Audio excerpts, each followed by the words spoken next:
5, 6, 7, 8, le musicalité. Bonjour, je m'appelle Quentin, bienvenue dans ce nouvel épisode de la deuxième saison du podcast Musicalité. Le podcast créé pour partir ensemble à la découverte de l'univers de la comédie musicale. Qu'allons-nous découvrir aujourd'hui ? Un spectacle, un artiste, une compagnie ou encore un genre de spectacle ? Qu'est-ce que tu pisses là ? Une mort sans funérailles. C'est un train qui déraille et ne s'arrête qu'à l'au-delà. Des montagnes russes sans terminus et des sièges en sapin. Car chacun d'entre vous aura sa place à Tupisla. Car chacun d'entre nous aura sa place à Tupisla. La. Hey, hey, hey, oh.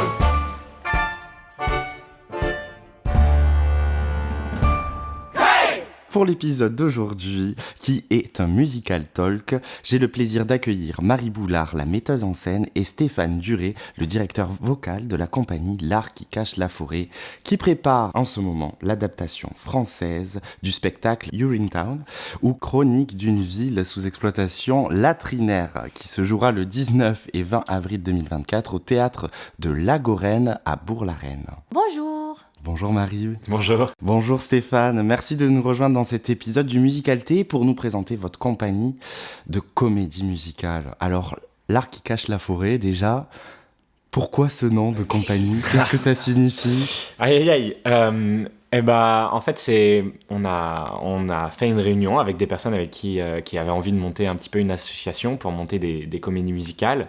On avait plein de buts différents. Au début, on n'avait pas encore de décision sur ce qu'on allait faire. Mais du coup, quelque chose dont on était sûr, c'est qu'on voulait faire de la qualité et qu'on voulait montrer qu'il était possible de faire la qualité avec nos faibles moyens qu'on avait et qu'on a toujours, et qu'on était capable de le faire même sans être des grosses productions. Et donc, c'était un petit peu ça qu'on cherchait dans le sens et qu'on a trouvé dans cette expression un petit peu modifiée. C'était de montrer qu'on avait beau être petit, on arriverait à montrer qu'on pouvait faire de la qualité et que cette qualité qui, même si pour nous elle vient de nous, mais pour nous elle vient aussi de toutes les petites entreprises, les petites associations, les petites compagnies qui montent leurs projets, que tous ces gens-là, même s'ils sont tout petits, ils montreraient que la qualité est là et que les gens viendraient les voir eux plutôt que les grosses productions qui ne font pas toujours de la qualité. Oh, d'accord, intéressant. Mais d'ailleurs, du coup, cette compagnie L'Art qui cache la forêt, qui êtes-vous ? Qu'est-ce que vous faites ? Du coup, on est une compagnie qui montons des comédies musicales. Donc, pour l'instant, sur notre schéma, ça a été de choisir un projet et ensuite de monter une équipe. C'est pour ça que, du coup, par exemple, Marie travaille avec nous. C'est que sur le deuxième projet, quand on s'est dit on va monter une adaptation de Urinetown, je me suis dit que j'étais sûr que Marie, ça lui parlerait, ça lui plairait. Et vu le travail de fou qu'elle a fait dessus, je pense que ça lui a plu. Oh. Et donc notre but c'est de monter un petit peu des comédies musicales, de faire découvrir de la comédie musicale pas forcément connue.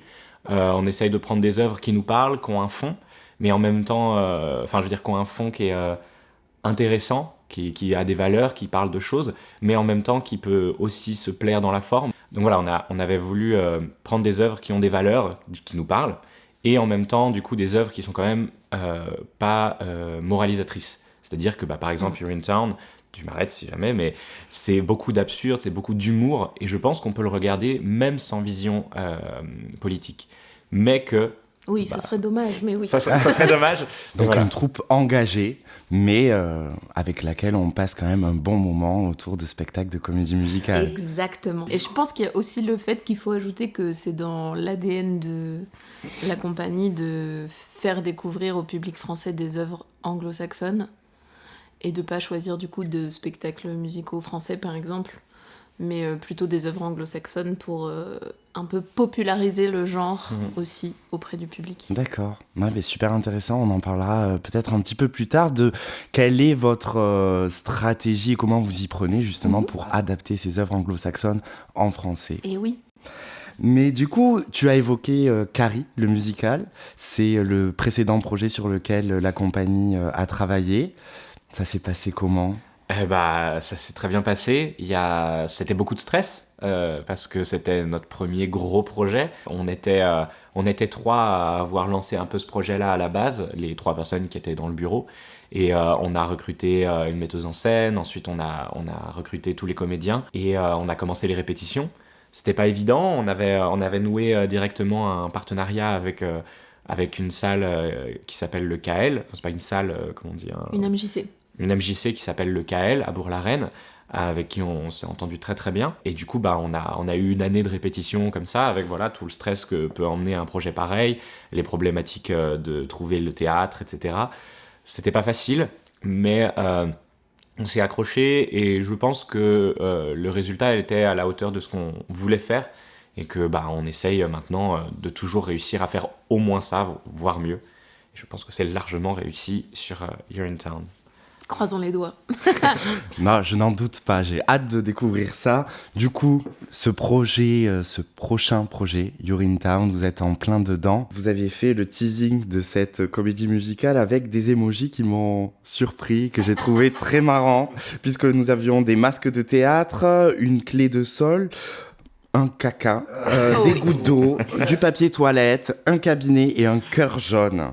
Mais You're in Town, qu'est-ce que c'est ? Ça parle de quoi ? Alors, You're in Town, ça parle de toilettes, d'où le choix de nos emojis. Mais plus globalement, c'est un angle qui a été choisi pour parler de plein de sujets différents. De la révolution, de l'État policier, de l'anticapitalisme, de l'écologie. Il y a plein de thèmes qui sont abordés. Ça reste une comédie. Et c'est aussi un petit peu parodique, par moments, de grandes comédies musicales anglo-saxonnes. C'est vraiment un musical très riche, avec plein de niveaux de lecture différents.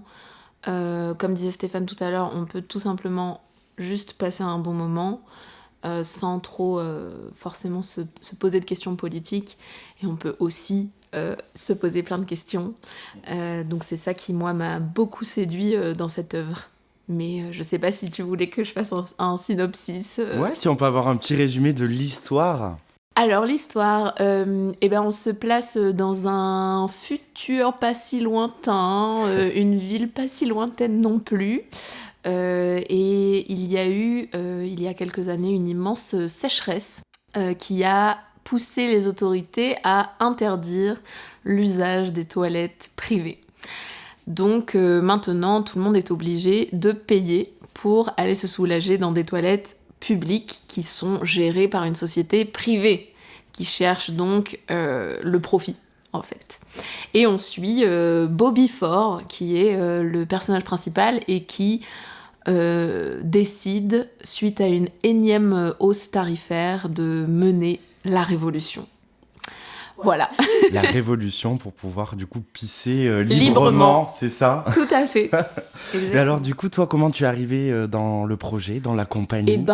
J'avais travaillé avec Stéphane et Julie, qui fait aussi partie de la compagnie du coup, sur un projet précédent, et on s'était bien entendus. Et quand ils ont commencé à réfléchir à quel projet ils voulaient mener après Carrie, ils se sont décidés pour You're in Town et ils m'ont appelé en disant on pense que ça correspond à ton style et tes envies, on aimerait bien travailler avec toi, est-ce que ça te botte ? Et donc bien sûr j'ai dit oui parce que ça me bottait de ouf et du coup voilà, j'ai rejoint le bateau comme ça. D'accord. Tu as évoqué Julie, il me semble que c'est l'adaptatrice, celle qui traduit. Elle a chapeauté toute l'adaptation, ouais. D'accord, et justement, cette adaptation, comment ça se passe ? Comment vous y prenez ? Vous avez, j'imagine, ça part d'une envie de faire un spectacle, de le faire en français du coup, et à partir de là, qu'est-ce qui se passe ? Il y a une équipe, avec, on a été plusieurs à travailler sur l'adaptation. D'accord. Donc Julie a chapeauté un petit peu tout ça. Il y avait Stéphane, moi, Mathieu Mancini, qui est notre directeur musical, mais qui est aussi traducteur de formation. Et du coup, c'était très intéressant d'avoir son retour. Nous 4. Et après, on s'est réparti les chansons. Moi, je me suis vraiment concentrée sur le livret, plutôt. Et voilà, Stéphane a fait pas mal de chansons. T'as fait... J'ai fait les grosses surtout, j'en ai pas fait Les beaucoup, longues. mais on a commencé en se disant on se répartit chacun un morceau, et du coup tout le monde disait moi j'ai fini le mien, j'étais en mode j'ai toujours pas fini le mien, je comprends pas, j'arrive pas, et à un moment je réalise que mon morceau dure 8 minutes et quelques, Ouais. et que celui de Julie durait 1 minute, j'étais en mode ah peut-être que ça joue.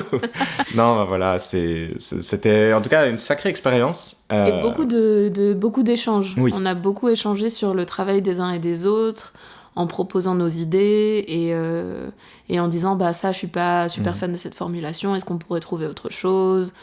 Ça a vraiment été un dialogue long mais super intéressant. On a aussi eu un petit peu de lecture extérieure pour nous aider, notamment Aude qui a tout relu, et du coup on est arrivé à un truc qui avait quand même une unité, c'était notre but. De pas sentir que c'était des personnes différentes qui avaient traduit les chansons. Et voilà, donc on a unifié beaucoup de choses, les termes techniques qui revenaient, on a choisi aussi toutes les références, comment adapter les références, ça, c'était une grosse question. Est-ce qu'on les met en France ? Est-ce qu'on les garde un petit peu américaines ? Les noms des lieux, les noms des personnages. Et on a aussi fait un gros travail sur les sonorités. Je sais que Stéphane, par exemple, a été particulièrement attaché au fait qu'il y ait des rimes intérieures, certaines voyelles qui soient utilisées et pas d'autres. Parce qu'en tant que directeur vocal, quand moi je traduis quelque chose où c'est une super haute note et que c'est sur un i, il me dit bah non, c'est pas possible. Il me dit c'est sur une super haute note, donc il faut une voyelle ouverte. Ah bon, bah je vais changer. Voilà, donc on a traduit avec plein d'exigences différentes. Et c'était vraiment super. Je pense que ça a été une très très grande richesse, le fait d'avoir autant pu dialoguer là-dessus, de s'être mis d'accord. Je pense que c'était beaucoup de temps, énormément de temps, beaucoup plus que si une seule personne l'avait fait. Mais par contre, ça a donné une richesse au texte final qui est vraiment très bonne, je trouve. Et les personnes qui ont pu entendre des passages, etc., nous disent toujours que ça sonne français. On se dirait pas du tout que ça vient d'une autre langue. Et ça, c'est un but hyper important pour nous. Ouais, c'était super. Bah, Mathieu a beaucoup travaillé là-dessus, sur le fait de rendre des expressions un peu idiomatiques. Même dans le livret, qu'il fallait que ça soit... spontané pour les personnages qui disent ce texte. Et par exemple, une fois, il y a une chanson qui s'appelle Snuff That Girl. Ça veut dire zigouillez-la, quoi. Et je me souviens qu'il nous avait dit, mais en fait, Snuff That Girl, la sonorité, elle est tellement bizarre qu'il fallait que je trouve un truc bizarre aussi pour coller musicalement et tout. Donc on est arrivé à trouver zigouille, qu'on trouve hyper étrange aussi comme mot. Et par exemple, ça marche trop bien, et c'était un peu l'épiphanie, quoi, de se dire ah ouais, ça marche trop bien, c'était exactement la même sensation, quoi. C'est aussi une histoire de sensation finalement, la traduction. Totalement. Et du coup, vous avez pris le parti pris de tout mettre dans un contexte français ou de rester dans le contexte américain ? Je pense que c'est un entre-deux, ça serait même pas le bon mot. On a récupéré les expressions et les façons de parler françaises parce qu'on parle en français, mais le lieu n'a pas d'importance, et donc on lui a donné une place totalement absurde comme le spectacle, c'est-à-dire qui n'est pas du tout ni français ni américain. Oui, en fait, il y a très peu de références aux États-Unis, mais c'était peut-être plus dans, par exemple, des moments de mise en scène dans les versions originales où il y avait des références à d'autres comédies musicales très connues là-bas. Et nous, on s'est dit, on va pas le mettre en scène comme ça parce que personne n'aura la ref de, je sais pas, le fantôme de l'opéra ou quoi. Parce que rares seront ceux dans le public qui auront vu tous ces spectacles-là, quoi. Donc c'était plutôt dans la mise en scène. Dans le texte, on a finalement pas changé grand-chose en termes de lieux, de noms. Si, les noms, on a tout changé. Ouais, tous les noms propres, on les a... Mais justement, on a changé les noms propres, mais sans leur donner un lieu plus français. Je vois par exemple par rapport au lieu phare, et justement, on voulait pas un nom qui faisait trop cliché d'une ville française. Et pareil, par exemple, le nom du rôle principal, c'est Bobby. on s'est dit pas besoin de le changer, c'est pas forcément, enfin voilà, on n'a pas... Oui, on va pas l'appeler Robert, quoi. Bah non, c'est ça, pas besoin, on s'en fichait vraiment, l'idée était qu'on comprenne beaucoup de jeux de mots, vu qu'il y a beaucoup de jeux de mots dans les noms propres, Ouais. et donc du coup on a adapté beaucoup de prénoms. On s'est fait plaisir sur les prénoms quand même. On a Toufik Touflamme, on a Berthaud Deux Pieds, enfin voilà, c'est quand même des références françaises. Ah oui, quand même. Mais elles sont jamais vraiment citées dans le texte, donc c'était plus pour nous en fait. Ouais. Et du coup, ça c'est donc la première phase, le travail d'adaptation en français. Qu'est-ce qui arrive après ? Une fois qu'on arrive à avoir notre livret en français, qu'est-ce qui se passe ? Eh ben, il faut faire valider la traduction aux ayants droit, qui sont, en l'occurrence pour Your Intern, gérés par Drama Paris, parce que c'est MTI qui détient les droits de cette œuvre. Donc voilà, on a dû faire ces fameuses 3 colonnes. Alors pour ceux qui connaissent pas, je vais l'expliquer, mais on a le texte original sur une colonne, sur la colonne d'après on a notre traduction, et sur la 3e colonne on a la traduction en anglais de notre traduction. Littérale. Donc une sorte de retraduction de ce qu'on a fait pour que les gens qui ne parlent pas français puissent voir à quel point on est éloigné ou pas du texte original. C'est leur moyen un peu de vérifier si c'est OK ou pas. Et donc on a dû retraduire notre traduction, littéralement, l'envoyer, attendre le retour positif. Et une fois que ça s'était fait, on a pu lancer les auditions, quoi. Totalement. Bah super, félicitations d'avoir obtenu ces droits d'adaptation. Ça doit pas être si facile que ça. Et du coup, ouais, après arrivent les auditions. Là, on est sur quoi comme troupe ? Il y a combien de comédiens, comédiennes Et ben moi, au début, je voulais qu'il y en ait un peu moins. Beaucoup moins.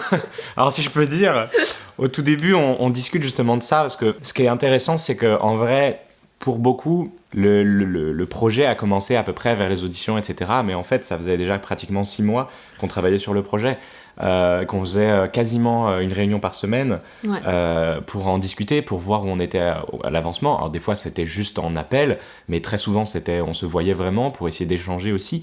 Comme on l'a dit, c'était quelque chose qui prenait beaucoup de temps, mais c'était important sur un spectacle comme ça aussi, qui est un peu politique, d'avoir aussi du dialogue, et que nous, en fait, on est aussi une vision commune. Et donc Marie nous dit sur ce spectacle, quand elle me dit, elle veut du spectacle avec pas trop de comédiens, un peu plus intimiste. Et donc elle me dit, peut-être 8, 10. Enfin, à un moment, elle me dit, mais Stéphane, c'est quoi le minimum ? Je lui dis, en dessous de 10, c'est pas possible, parce qu'il y a trop de rôles et il y a trop de personnages qui doivent changer de rôle. Et du coup, elle me dit, 10. Je dis, ça a beau être le minimum, c'est quand même très très très peu. Elle a fini par plier à 12. Oui. Et donc on avait décidé ça. Et pendant les auditions, avec toutes les personnes qu'on avait en face de nous, etc., c'était vraiment très difficile de choisir, tellement il y avait de niveaux en face de nous. Et on s'est dit, en fait, moi, je poussais encore et encore toujours à dire 12, tu sais, c'est très peu. Et à un moment, on s'est dit, OK, faut qu'on aille sur 14. Et je suis sûr que c'était une excellente décision. Oui, vu la maintenant difficulté avec le recul. de certains passages. Mais c'est aussi parce qu'on a eu des gens absolument incroyables aux auditions, et que c'était vraiment très très dur de choisir. Et arrivé à un moment, on s'est dit, mais on a envie de travailler avec tout le monde. Et du coup, on s'est dit, ajouter 2 postes, finalement, c'est possible en termes de talents qui nous sont proposés.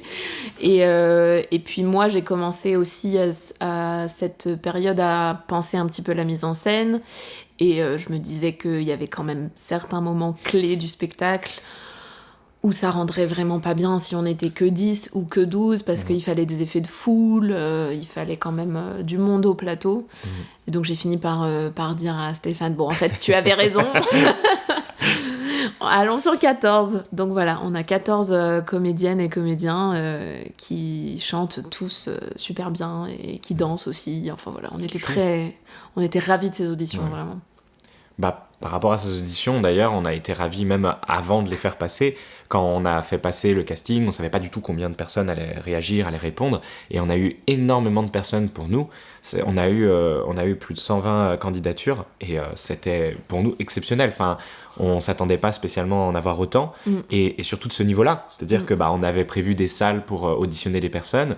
On avait pour envie de pas faire des auditions où t'arrives et tu pars, ce qui est pas du tout une critique pour le coup. Comme j'ai pu l'avoir dit avant, de grosses productions, dans le fait où on n'a pas le temps, c'est pas possible. Mais nous, on l'avait, le temps, donc du coup, on voulait prendre 15 minutes par personne pour avoir le temps aux personnes... Minimum, ouais. Pour pouvoir avoir le temps de leur parler, de leur faire refaire en leur donnant des directions, etc. Leur laisser la chance de laisser passer le stress et de représenter quelque chose. Et puis aussi on n'avait pas d'idée fixée de quel personnage, enfin de comment on imaginait les personnages, et donc c'était trop chouette de pouvoir essayer des trucs sur les scènes avec eux et de leur dire est-ce que tu peux recommencer un peu plus comme ça pour voir. Et par exemple on a eu des super surprises, donc des personnes auxquelles on s'attendait pas du tout, et finalement ça l'a fait, donc c'était trop bien. Enfin c'est trop cool d'être surpris comme ça. Ouais.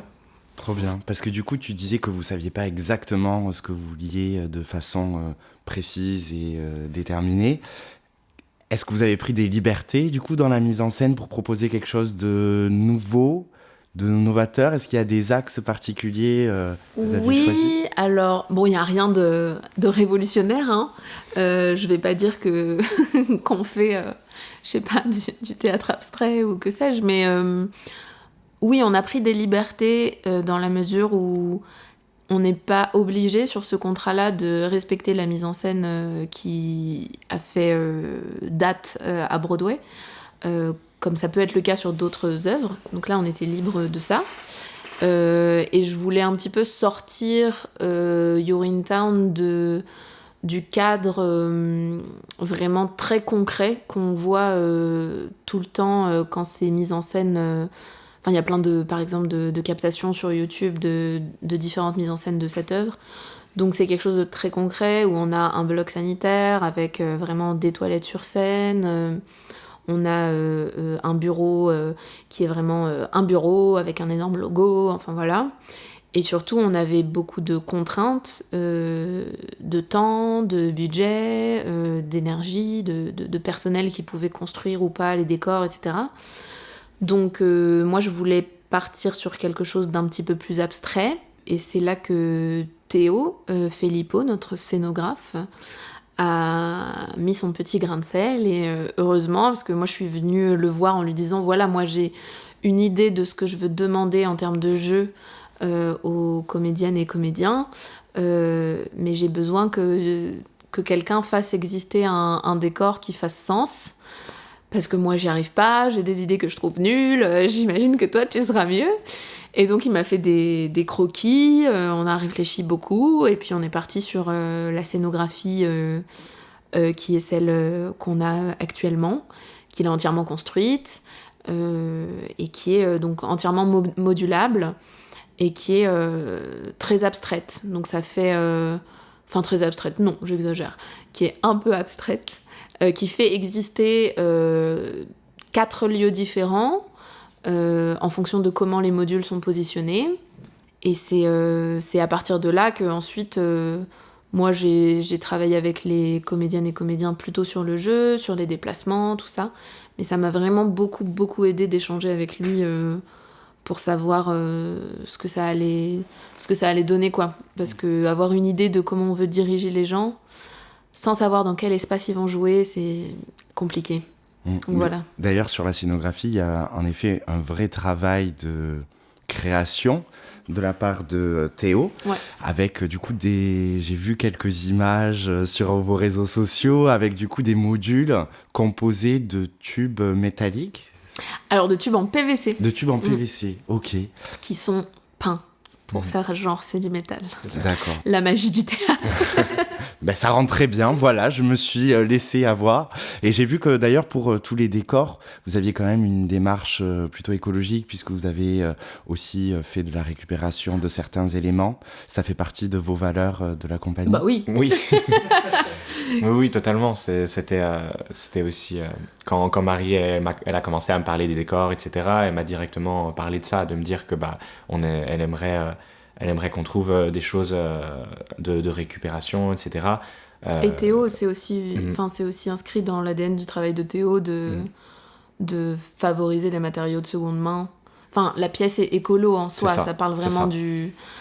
de la sécheresse et de la surexploitation des ressources et de ce que ça implique de toujours chercher plus. Donc, Donc, c'était très logique d'aller chercher là-dedans, quoi. c'était complètement logique. Mhm. On n'allait pas acheter du neuf de forêts qui sont Oui. déforestées. Pour parler d'écologie. Pour parler d'écologie. Donc oui, on a eu la chance de trouver des matériaux grâce à des gens qui étaient super partants pour nous aider. Donc on a fait appel à Muto, on a fait appel à la Réserve des Arts, on a fait appel au Décor Papillon. Et Théo, qui est basé à Nantes, a pu avoir un atelier à l'ancien mine, le marché international nantais. Donc, enfin bref, tout s'est aligné pour que ça puisse fonctionner. Et en plus, c'est plus économique. Donc c'était parfait. Donc du coup, pour faire un petit récapitulatif, on a la phase d'adaptation en français, on a la phase de recrutement, du coup, d'audition de l'équipe, et du coup, commencer à réfléchir à la mise en scène, la scénographie. Une fois qu'on a tout ça, qu'est-ce qui se passe ? En parallèle, il y a tout le travail administratif. Oh là là, oui. Mais je vais te laisser en parler. Oh là là. C'est vrai que oui, il y a en fait tout le temps, ça ne s'arrête jamais, quel que soit le moment où on est dans le projet ou les projets, il y a toujours beaucoup de travail à faire administrativement. Par exemple, on a engagé une chargée de production avec nous. Du coup, il y a à gérer tout, rien que son paiement à elle et la gestion des choses, comme quand on est allé tourner le clip qu'on a mis sur les réseaux sociaux, il fallait gérer tout ça. C'est-à-dire qu'on est allé tourner à 2 heures de Paris, un peu moins. Donc il fallait gérer comment on y va, comment on loge les gens, les autorisations sur les lieux. Et c'est vrai qu'en fait, c'est tellement différent tout le temps qu'on peut pas dire c'est en gros ça, mais en fait, il y a toujours des choses à faire administrativement. Plein de choses. Ouais. Déjà, il y a eu trouver le théâtre. Oui, c'est vrai. Ça, c'était le truc qu'on voulait. En fait, on Faire voulait avant l'audition. avoir trouvé le théâtre avant de faire les auditions pour pouvoir dire aux gens qui auditionnent c'est pas du vent. On a une date précise avec un théâtre et c'est sûr que ça va avoir lieu. Le théâtre et les droits. Le De théâtre dire, et les droits. On voulait avoir ça avant les auditions. Donc ça a été une grosse partie du travail. Ouais. Et ensuite, administrativement, il y a, au-delà de la création, il y a le paiement des artistes, la relation avec le lieu dans lequel on travaille, le KL. On a, par exemple, organisé avec eux un filage devant des scolaires de Bourg-la-Reine, parce que pour eux comme pour nous, c'était important d'inscrire un peu ce spectacle dans Bourg-la-Reine. Il y a plein d'autres choses. Il y a la communication à gérer, les invitations des professionnels, la billetterie, toute la technique. Donc ça aussi, ça a été un gros chantier de trouver une équipe technique. Quelqu'un pour le son, quelqu'un pour la lumière, quelqu'un au plateau, d'avoir le matériel, de voir où est-ce qu'on va louer les micros, etc. Enfin, la liste est très très longue. Ça ne s'arrête jamais. Mais on a la chance d'avoir une bonne équipe et d'être bien organisé. Oui. C'est le secret. L'organisation et avoir une bonne équipe. Mais on a la chance d'avoir aussi une équipe d'artistes qui sont très impliqués et qui sont aussi très partants pour nous aider pour plein de choses. Donc c'est vraiment... C'est un super environnement de travail et je crois que ça fait aussi partie des valeurs de la compagnie, pour le coup, d'être à l'écoute, bienveillant, de faire en sorte que le travail se passe dans des bonnes conditions, quoi. Voilà. Ça, c'est une chance. Oui. Et vous évoquiez du coup des partenariats, notamment avec le KL de Bourg-la-Reine, du coup. Exactement. C'est là où vous allez répéter. Oui, on répète là, du coup, toutes les semaines. On a un contrat de résidence, finalement, avec eux, où on est présent tous les jeudis. C'est une MJC à Bourg-la-Reine qui fait un super travail avec tous les publics, jeunes, adultes, seniors, qui propose plein de cours, plein d'ateliers, plein de stages, etc., etc. Et on a la chance de pouvoir travailler là-bas toutes les semaines. Et du coup, ça ancre le projet vraiment dans Bourg-la-Reine, ce qui rendait super logique le fait qu'on joue à la Goren ensuite. D'accord. Et d'ailleurs, j'ai vu que vous aviez fait déjà un premier filage de votre premier acte dans un contexte scolaire. C'était justement avec eux? Comment ça s'est passé?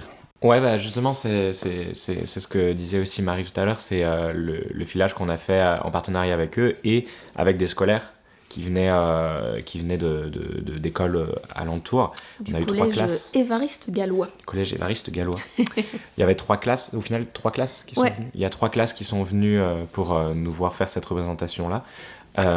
Pour lequel ça a permis aussi de continuer à développer un petit peu leurs activités. Et nous, ça nous a permis aussi de faire un filage de l'acte 1 entièrement en costume, décor, accessoires, musique. Alors, il n'y avait pas encore tout, mais on avait déjà énormément. Le fait d'avoir les décors, de pouvoir les manipuler, parce que c'est des décors qui sont sur roues, qui bougent beaucoup au fur et à mesure de la pièce, comme disait Marie, pour faire différents décors.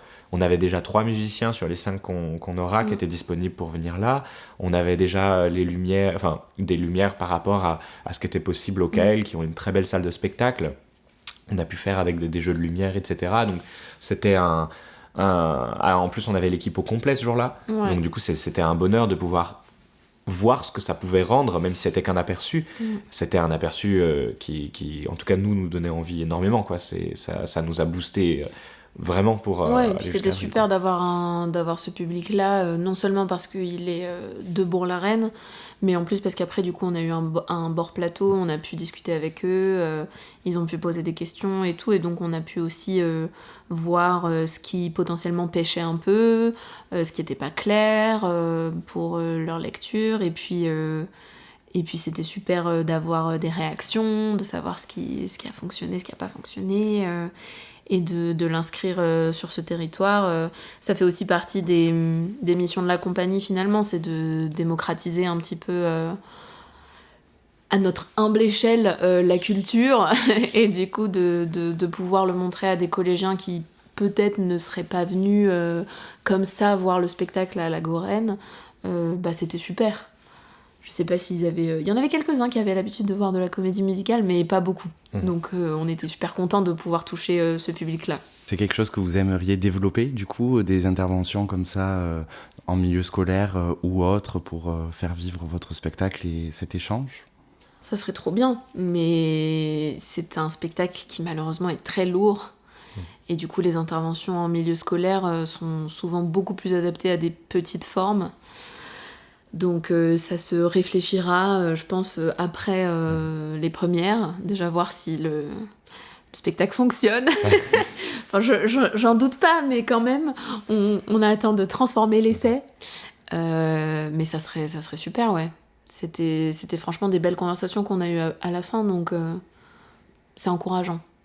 Après, étonnamment, ce spectacle est plus à destination des adultes, contrairement à Carrie qu'on avait monté, qui serait plus à destination des adolescents. Mais paradoxalement, Carrie étant un peu trop violent et difficilement montrable à des collégiens au début du collège. Moi, je pense que fin collège, oui, mais début du collège, ça devient plus compliqué. Et du coup, c'est plus difficile de faire des scolaires avec un spectacle qui est plus adapté. Et contrairement à Urinetown, c'est marrant, mais je pense que ils ont eu l'air de passer un bon moment et de comprendre beaucoup de choses quand même. Ouais. Mais mine de rien, c'est vrai que il y a beaucoup de sujets de fond qui peut leur échapper parce que c'est beaucoup de questions politiques. Oui, politiquement, il y a plein de... Mais il y a plein de petites choses qu'ils n'ont pas forcément attrapées, mais après, peu importe. C'est ça, comme on l'a dit, en vrai, de toute façon, le spectacle est vraiment...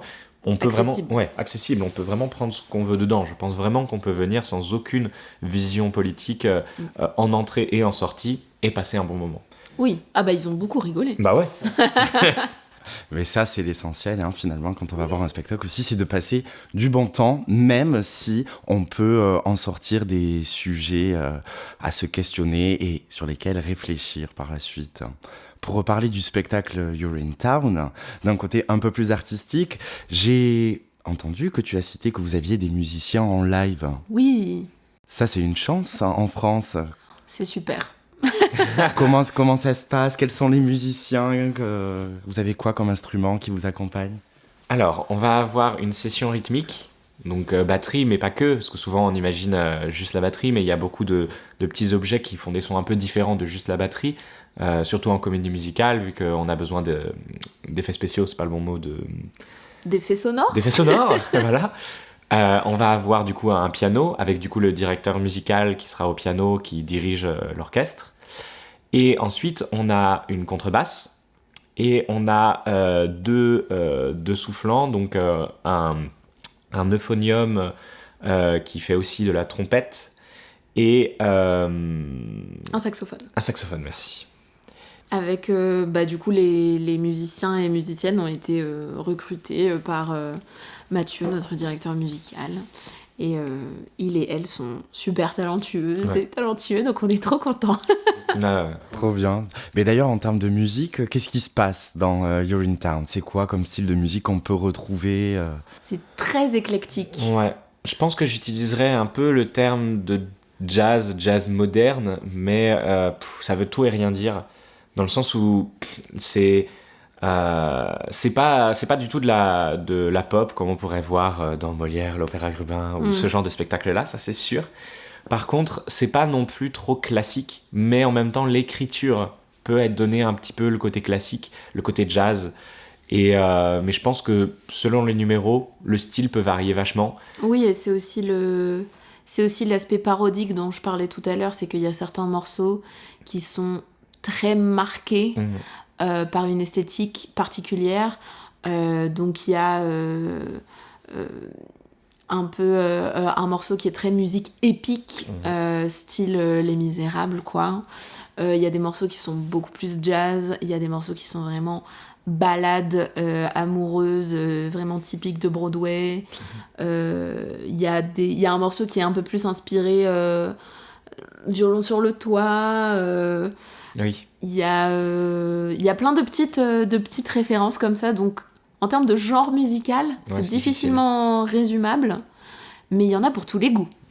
Parce que je pense que l'important, c'est ce que ça raconte. Et que du coup, le but de la musique dans cette comédie musicale-là était vraiment de s'adapter au contexte. Et donc c'est pour ça que ça varie vachement, même si on a un band qui a quand même un style un peu jazz, c'est pour ça que je dis ça, mais ce serait pas du jazz comme on pourrait avoir en tête la musique de jazz. C'est du jazz dans le sens où musicalement, par rapport aux instruments qu'on a, on va avoir une musique de jazz, mais qui est très éclectique. Les sonorités des cuivres, C'est la ça, contrebasse, voilà, déjà ça ancre un petit peu là-dedans, ouais. Mais le style musical va différer selon les morceaux, quoi. D'accord. Et du coup, style musical dit aussi style chorégraphique. J'ai vu que vous aviez une chorégraphe, Camille Alibé. Oui. Il se passe quoi en termes de danse dans ce spectacle? Alors Camille, elle a beaucoup travaillé sur les attitudes différentes. En fait, en gros, dans le spectacle, on a un petit peu deux clans qui s'opposent. Le clan de ceux qui subissent les hausses tarifaires et le clan de ceux qui en profitent. Donc globalement les riches et les pauvres, hein, on va pas se mentir. Et donc il fallait qu'on marque aussi corporellement des différences là-dedans. Donc arrête-moi si je me trompe Stéphane, mais j'ai l'impression qu'on a un style un peu urbain, un petit peu street jazz on va dire sur certains morceaux, plus sur du coup les morceaux qui concernent les pauvres, et un style beaucoup plus classique, un petit peu, je vais dire, moderne jazz peut-être, pour les morceaux des riches. Mais je suis pas la mieux placée pour en parler. Il y a des claquettes, ça c'est très chouette. On a tenu à faire un numéro de claquettes. Mais je sais pas si c'est juste ce que je dis. Bah, en vrai, je serais pas très original en disant que, en fait, pareil que le style musical, c'est-à-dire que je vois par exemple dans un des numéros le final de l'acte 1, un morceau un peu épique comme disait Marie tout à l'heure, les riches ils font un truc très hip-hop. Et donc en vrai c'est Ouais, c'est vrai. tu vois, c'est parce que c'est de la parodie, elle fait une parodie là-dessus, et en vrai je trouve que la danse va s'adapter aussi à ce qu'on a envie de raconter. Ouais, Et donc ouais. on n'a pas un style prédéfini, comme tu as dit, on a un moment où il y a des claquettes, justement quand tu disais avec le mot rigolo de zigouille, Oui. c'est sur ce morceau-là où on va avoir des claquettes, mais là on les utilise plus dans un côté très urbain, alors que d'habitude elles sont dans un côté classique, Oui, c'est vrai. qu'on va utiliser dans l'acte 1, où justement les riches vont utiliser les claquettes de cette façon-là, d'une façon beaucoup plus classique. Et donc je pense qu'en vrai, le style de danse va vraiment s'adapter à ce qu'on raconte. Le style de Camille va être vachement dans le sol, vachement plus, comme je disais, un peu urbain, etc., dans le ressenti. Mais du coup, il va s'adapter avec un style, je trouve, qui revient toujours, parce qu'on reconnaît quand un artiste fait quelque chose. Là, je trouve qu'on reconnaît la patte de Camille dans toutes les chorégraphies, mais ça va s'adapter à ce qu'elle a envie de raconter et à ce que on a Oui, dit. et puis on a beaucoup travaillé aussi ensemble, mise en scène et chorégraphie, pour que ça soit cohérent. Donc ça s'inscrit vraiment dans l'histoire. Ça, c'était chouette de travailler comme ça. Trop bien. Du coup, on peut avoir un petit aperçu de l'univers de Urinetown avec le clip que vous avez tourné. On l'a évoqué tout à l'heure. C'est quoi le titre de la chanson, du coup, de ce clip ? C'est Qu'est-ce que tu pisses là ? Qu'est-ce que tu pisses là ? D'accord. Bon, au moins, c'est clair. On est bien autour de la même thématique. Voilà. Et c'est un morceau qui se trouve au début de l'acte 2 dans la pièce. Et on a choisi ce morceau parce qu'il est très énergique et en même temps, il en dévoile pas trop sur l'intrigue. Ça reste un peu mystérieux pour que les gens aient envie de venir et découvrir pourquoi est-ce qu'on se pose cette question. En effet. Eh bien, merci beaucoup d'être Merci à toi. venu aujourd'hui sur le podcast Musicalité et de nous faire découvrir votre compagnie L'Art qui cache la forêt et votre adaptation de Urinetown ou Chronique d'une ville sous exploitation latrinaire que vous allez jouer le 19 et 20 avril 2024 au théâtre de Lagorène à Bourg-la-Reine. D'ailleurs, comment on peut faire pour venir vous voir ? Il y a une billetterie en ligne ? Il y a une billetterie. Je pense que le plus simple, c'est d'accéder à nos réseaux sociaux, Facebook et Instagram, sur la page L'Art qui cache la forêt. Et sinon, si vous tapez Chronique d'une ville sous exploitation latrinaire, normalement sur Google, vous devriez tomber sur quelque chose. Le titre est très long, mais on en parle dans le spectacle, c'est un peu fait exprès. Venez voir. Très bien, c'est noté. Mais de toute façon, vous pourrez retrouver les liens vers les réseaux sociaux de la compagnie ainsi que vers la billetterie en description de l'épisode. Je vous souhaite de tout cœur, évidemment, que tout se passe bien pour cette première de Urinetown. Et pour la suite, d'ailleurs, qu'est-ce qu'on peut vous souhaiter ? Est-ce que vous avez déjà un petit peu des prévisions ? Aïe, aïe, aïe, bah oui. Forcément. On espère que tout se passe bien et donc on prévoit des choses à plus long terme. Donc des nouveaux projets, des anciens projets, plein de choses. Disons qu'on croise les doigts pour que ça se passe bien le 19 et le 20 avril. Exactement. Et que ça puisse ouvrir un superbe futur pour la compagnie. Exactement. Trop bien. Eh bien, j'espère de tout cœur que cet épisode du Musicalité vous a plu et vous a permis d'en savoir plus sur ce spectacle. Abonne-toi sans plus attendre pour soutenir le podcast et ne rater aucun des prochains épisodes. Je reste à l'écoute de vos retours par message sur Instagram ainsi qu'en commentaire. Je vous donne rendez-vous très bientôt pour partir à la découverte d'un nouveau sujet d'histoire de la comédie musicale. De quoi s'agira-t-il ? Eh bien, réponse dans le prochain épisode. Merci Stéphane, merci Marie. Merci. Merci à toi. À très bientôt et vive la comédie musicale! 5, 6, 7, 8, le musical, le musical, le musical. Télé.